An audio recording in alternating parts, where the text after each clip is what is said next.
சீரியல்களின் full எபிசோடுகளை Sun டிவியில் ஒளிபரப்பான உடனே எக்ஸ்க்ளூசிவாக சன் நெக்ஸ்டில் மட்டும் ஃப்ரீயா பாருங்கள்.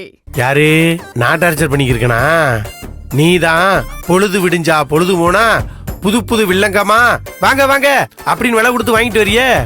என்ன புது வில்லங்கம்? அந்த ரவுடி சுரேஷ் தான். அவன் தான் செத்துட்டானே சின்னையா, அவனால என்ன வில்லங்கம்? இந்த லெட்டரை பாரு. இது யாரு எழுதுனது? செத்து போன அந்த ரவுடி சுரேஷ் எழுதுனதா? சின்னையா என்ன இதெல்லாம்? படிச்சு பாருமா.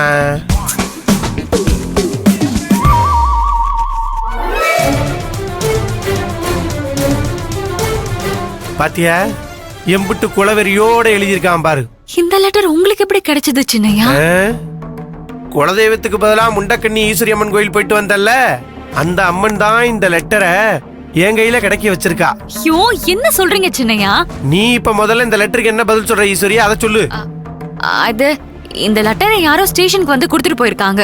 நாங்க தேடிட்டு இருக்கோம். எப்படி இருந்தாலும் நாளைக்கு கண்டுபிடிச்சிருவோம். அது நடக்கிறப்ப நடக்கட்டும், நீங்க அவனை பிடிக்கிறப்ப பிடிங்க.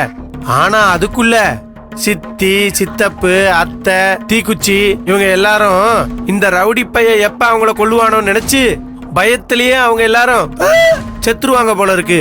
இதுக்கு நீ என்ன பதில் சொல்ற? என்ன சொல்றீங்க சின்னையா? இந்த லெட்டர் இந்த வீட்டுல இருக்கிறவங்க ஆளாளுக்கு படிச்சு போய் எல்லாம் கொலை பயத்துல அப்படியே பயந்து போயிருக்காங்க. சின்னையா இந்த லெட்டர் அவங்களுக்கு வந்தது இல்ல, எனக்கு தான் வந்தது. நான் என் பேண்ட் பாக்கெட்ல வச்சிருந்தேன். அது எப்படியோ மிஸ் ஆகி அவங்க கைக்கு கிடைச்சிருக்கு.